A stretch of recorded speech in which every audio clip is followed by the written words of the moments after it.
El sol de Houston caía con la pesadez de una tarde de verano, tiñendo el cielo de un naranja polvoriento que se filtraba por las ventanas del modesto complejo de apartamentos. Javier subió los escalones con el cuerpo dolorido, cada músculo protestando tras 10 horas bajo el sol, moviendo vigas de acero. El olor a cemento y sudor se adhería a su ropa como una segunda piel, un recordatorio constante de la vida que llevaba para su hijo. El apartamento era su refugio, un pequeño universo de orden y silencio que compartía con Mateo, un silencio que amaba y odiaba a partes iguales, porque era el lenguaje de su hijo, pero también la barrera que los separaba. Al llegar a la puerta, metió la mano en el bolsillo para buscar las llaves, preparándose para la rutina de siempre: entrar, encontrar a Mateo en su mundo de dinosaurios y esperar un gesto, una mirada que le dijera que todo estaba bien. Sin embargo, algo era diferente esa tarde. La puerta estaba ligeramente entreabierta, una delgada línea de luz escapándose hacia el pasillo. Javier se detuvo, con la mano congelada a medio camino del bolsillo. Un instinto de protección le recorrió la espalda, pero antes de que pudiera pensar en lo peor, lo escuchó. No fue un murmullo, ni uno de los sonidos guturales a los que estaba acostumbrado. Fue una voz infantil, clara y con una leve vacilación, que pronunciaba palabras que su cerebro se negó a procesar al principio. «Isabela, ¿jugamos al volcán?».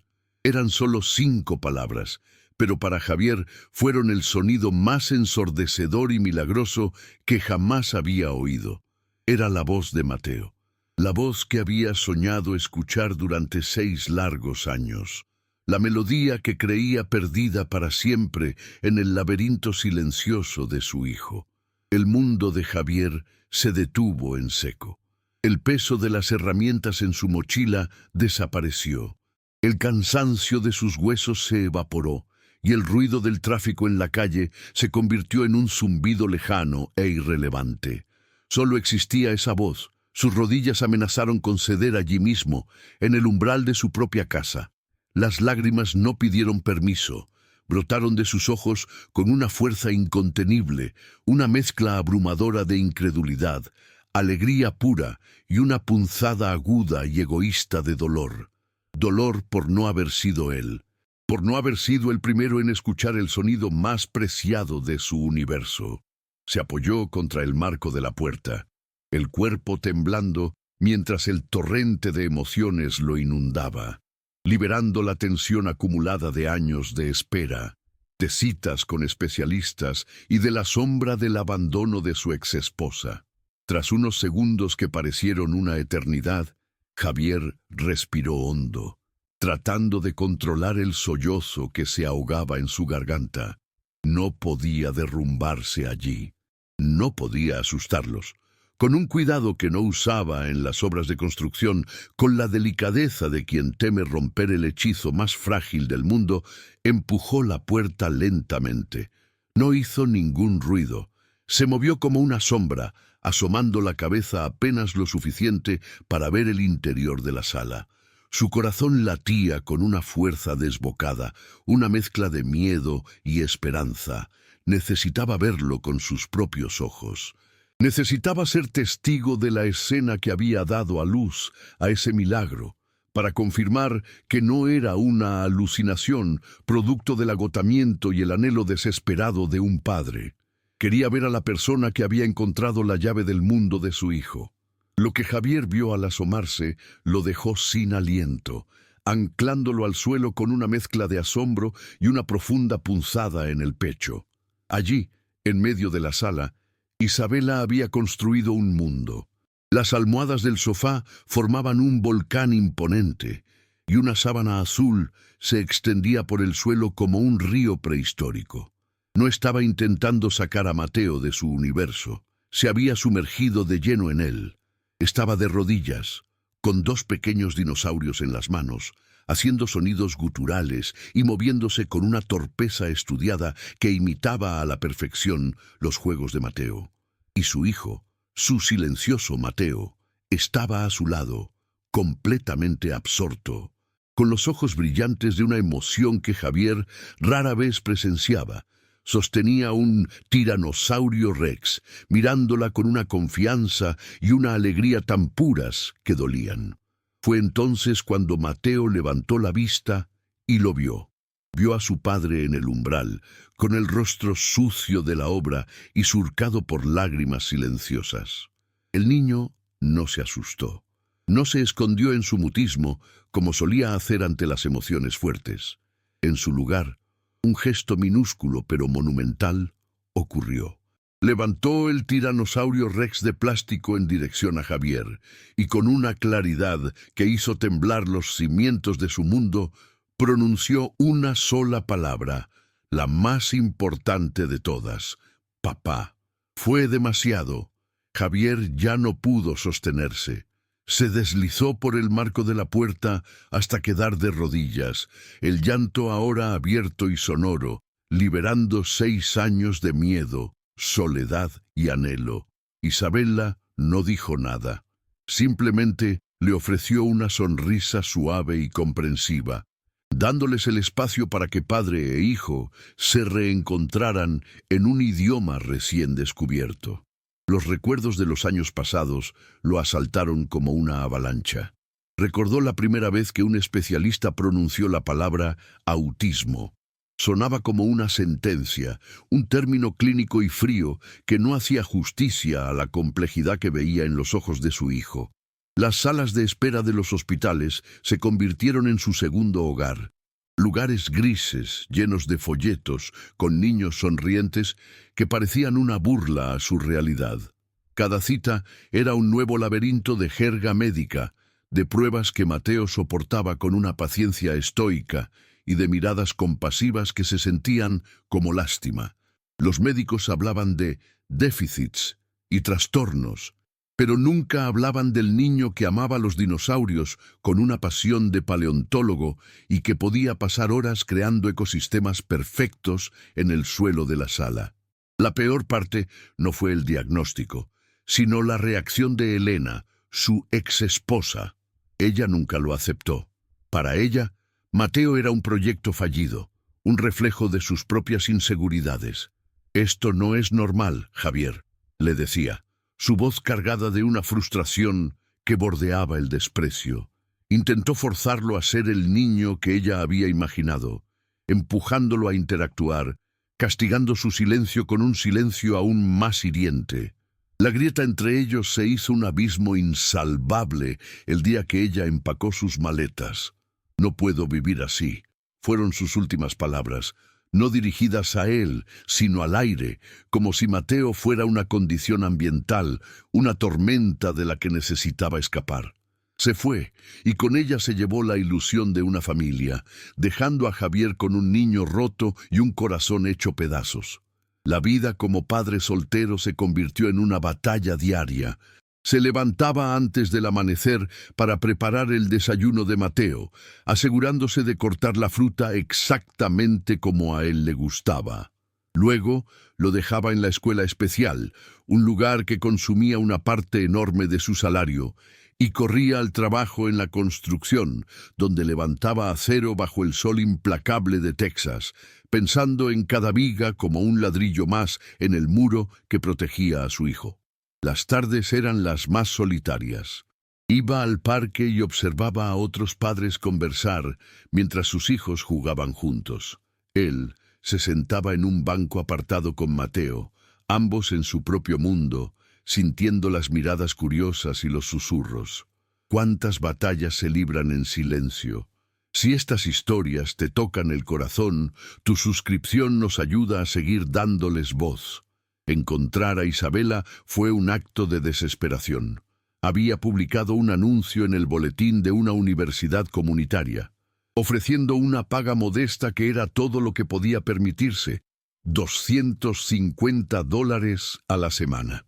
Entrevistó a varias chicas que miraban a Mateo con una mezcla de pena y profesionalismo distante. Pero Isabela fue diferente. Cuando entró en el apartamento, no se dirigió a él primero. Se arrodilló a una distancia prudente de Mateo, que estaba alineando sus dinosaurios, y simplemente observó. No habló, no forzó el contacto visual, solo esperó. Después de varios minutos, tomó un pequeño estegosaurio y lo colocó suavemente al final de la fila de Mateo, sin alterar su orden. Mateo la miró por un segundo, un destello de reconocimiento en sus ojos, y luego continuó su juego. En ese momento, Javier supo que ella era la indicada. Los días con Isabela comenzaron a tejer una nueva normalidad en el apartamento. El silencio ya no se sentía pesado ni opresivo. Se volvió un espacio cómodo, lleno de comunicación no verbal. Ella le enseñó a Javier a entender el lenguaje de los dinosaurios de Mateo. Un tiranosaurio rex en el centro significaba frustración. Un círculo de triceratops era una señal de calma y seguridad. Isabela nunca le pedía a Mateo que usara sus palabras. En cambio, narraba sus juegos en voz baja, dándole un vocabulario a sus acciones. «Oh, el gran brontosaurio tiene sed. Va a beber agua del río azul», decía, mientras Mateo movía la figura hacia la sábana. Estaba construyendo un puente, tabla por tabla, hacia el mundo interior de su hijo, con una paciencia que a Javier le parecía sobrehumana. Javier se encontró observándola cada vez más. Observaba la forma en que su rostro se iluminaba cuando Mateo hacía un nuevo sonido, la ternura con la que le apartaba el pelo de la frente, la calma que irradiaba y que parecía envolver todo el apartamento. Una noche, mientras lavaba los platos, la vio sentada en el suelo, enseñándole a Mateo a hacer sombras de dinosaurios en la pared con una linterna. La risa de Isabela, suave y genuina, llenó el espacio, y por primera vez en años, Javier sintió algo parecido a la esperanza. Pero con esa esperanza vino un miedo paralizante. El miedo de que ella se fuera, de que se graduara, de que encontrara un trabajo mejor y se llevara con ella la llave del alma de su hijo. Era el inicio de algo nuevo, algo frágil. Apoyarnos suscribiéndote es lo que nos permite tejer juntos estos relatos de esperanza. El frágil santuario que habían construido se vio amenazado una noche de martes. El teléfono de Javier vibró con un número que no había visto en 2 años. Era Elena. Su voz sonaba extraña, una mezcla de incredulidad y una acusación apenas velada. «Me han dicho que Mateo está hablando», dijo, sin un hola, sin un «¿cómo estás?».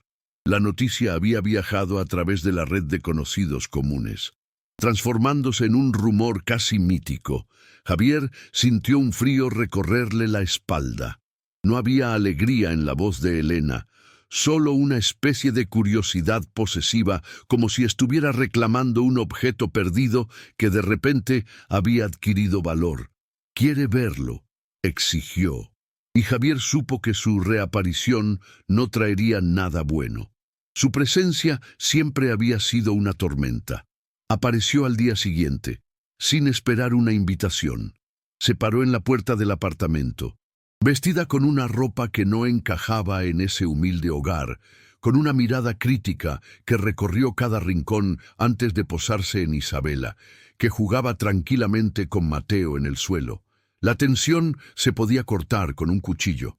«Así que esta es la niñera milagrosa», dijo Elena, su tono cargado de sarcasmo. Se acercó a Mateo con una familiaridad forzada, intentando abrazarlo. El niño se tensó de inmediato, retrocediendo y buscando la mano de Isabela. El rechazo fue evidente, una bofetada silenciosa que endureció el rostro de Elena. «¿Qué le has hecho? Antes no era tan arisco», le espetó a Isabela, ignorando por completo a Javier. Fue como si un interruptor se activara dentro de Javier. El hombre cansado y resignado desapareció, reemplazado por un león protegiendo a su cachorro. Se interpuso entre Elena y la escena, su cuerpo formando una barrera física. «No le hables así», dijo, su voz baja pero firme, con un filo de acero que Elena no había escuchado en años. Ella ha hecho más por él en unos meses de lo que tú hiciste en toda tu vida. La sorpresa en el rostro de Elena fue reemplazada por la ira. Es mi hijo, Javier. Tengo derecho a verlo, a saber qué está pasando con él. La palabra derecho sonó hueca y ofensiva en la boca de alguien que había renunciado a todas sus responsabilidades. La batalla no era por amor, era por ego. La discusión se intensificó. Aunque ambos mantenían las voces bajas para no asustar a Mateo, quien observaba todo desde la seguridad que le proporcionaba la cercanía de Isabela. Elena atacó los métodos de Isabela, llamándolos juegos tontos y sugiriendo que lo que Mateo necesitaba era terapia de verdad, no una niñera que le sigue la corriente. Cada palabra era una daga dirigida no solo a Isabela, sino también a Javier, un recordatorio de su fracaso a sus ojos. Él se defendió, no con ira, sino con una calma que lo sorprendió a sí mismo, explicando los pequeños milagros que había presenciado, la conexión que se estaba forjando. Pero Elena no escuchaba.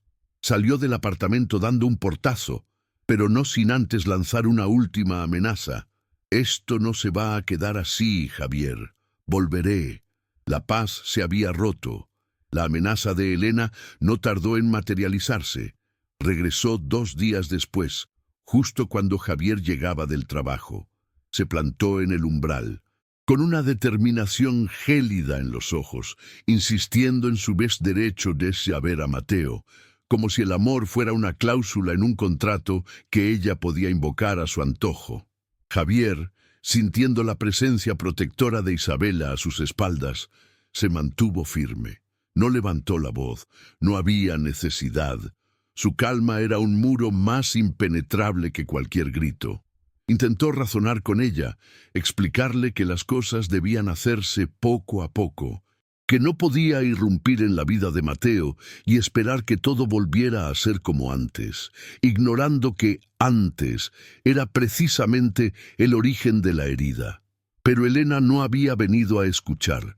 Había venido a reclamar, a imponer su voluntad sobre una realidad que ya no le pertenecía. La frustración de Elena crecía con cada palabra serena de Javier.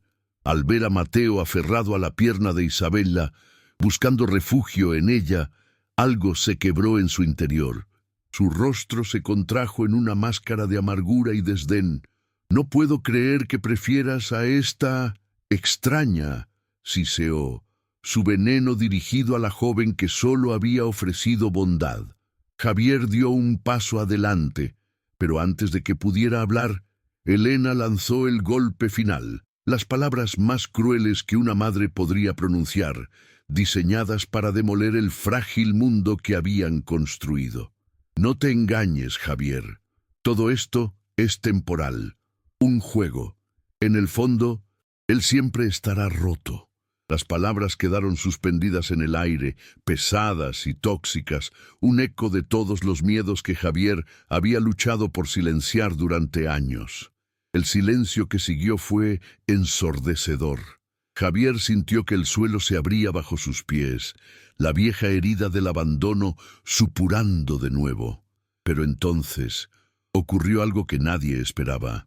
Mateo, que había permanecido inmóvil y en silencio, soltó la pierna de Isabela, con una lentitud deliberada. Caminó hacia el centro del pequeño espacio que separaba a sus padres. No miró a Javier, no miró a Isabela. Sus ojos grandes y profundos se clavaron en los de su madre, en la fuente de esa palabra terrible. Levantó su pequeña barbilla y, con una voz tan clara y firme que hizo vibrar las paredes del apartamento, pronunció 2 palabras que lo cambiaron todo, 2 palabras que no eran una defensa, sino una declaración de existencia. No roto, feliz. El impacto de esa frase fue más poderoso que cualquier portazo. Elena retrocedió un paso, como si la hubieran abofeteado, la incredulidad y la conmoción despojándola de toda su arrogancia. En ese instante, la transformación de Javier se completó. Miró a la mujer que tenía delante y ya no sintió el dolor punzante del abandono ni la rabia de la injusticia. Por primera vez sintió lástima. Vio a una persona tan vacía por dentro que no podía reconocer la felicidad en su propio hijo. Se giró hacia ella y su voz, desprovista de odio, sonó con la autoridad tranquila de un hombre que finalmente había encontrado su hogar. «¿Lo oíste?», dijo simplemente. «Su familia está aquí. Es aquí donde él es feliz».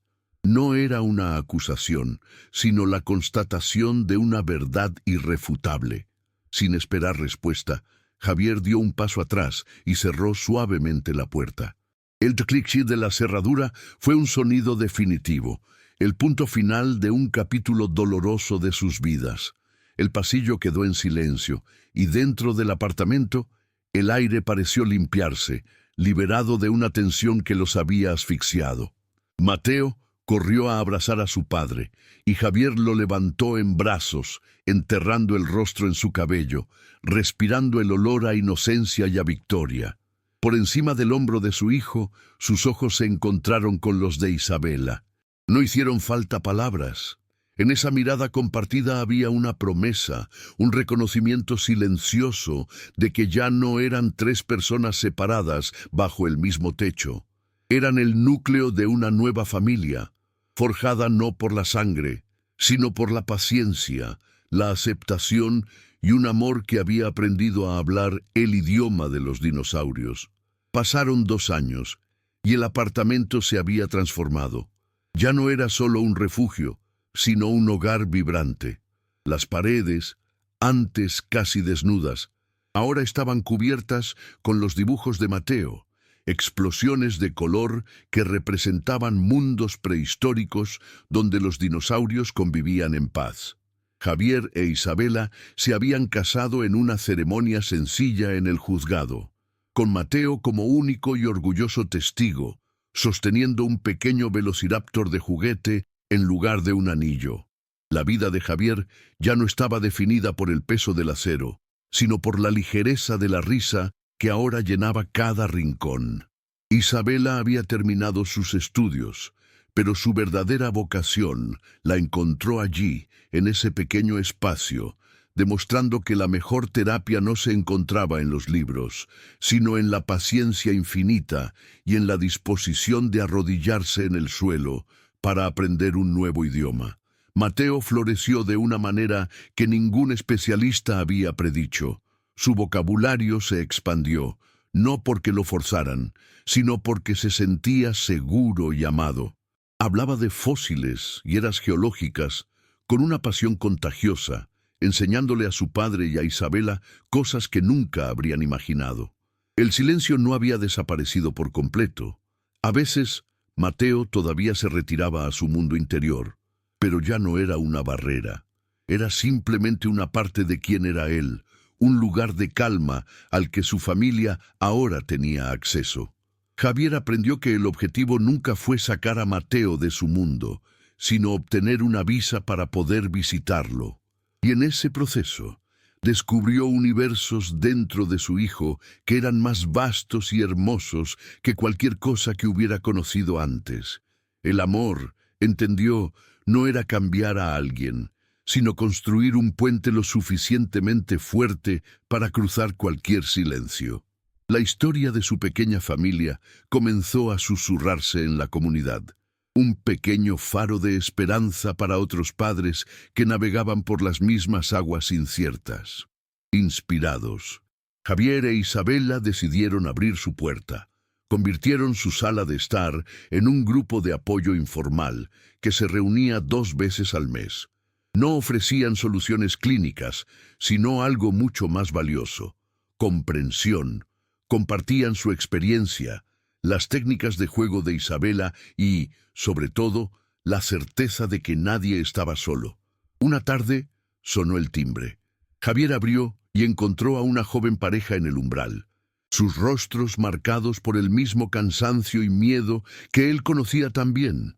Su hijo pequeño se escondía detrás de la pierna de su madre, aferrado a un dinosaurio de plástico, con los ojos fijos en el suelo. Javier no vio a extraños. Vio un reflejo de su propio pasado, un eco de su desesperación, pero en lugar del dolor, sintió una profunda gratitud por el camino recorrido. Les ofreció una sonrisa que venía de lo más profundo de su alma, una sonrisa que decía, «Lo entiendo», sin necesidad de palabras. «Pasen, por favor», dijo, su voz cálida y firme. Han venido al lugar correcto. Mientras la familia entraba, Javier sintió que su propósito se solidificaba. Su hogar ya no era solo para ellos tres. Se había convertido en un santuario, una prueba viviente de que el amor incondicional podía, de hecho, mover montañas y dar voz al silencio. Poder compartir estos milagros cotidianos es lo que nos impulsa, y si te suscribes, nos ayudas a asegurar que estas voces, por muy silenciosas que empiecen, siempre encuentren la manera de ser escuchadas.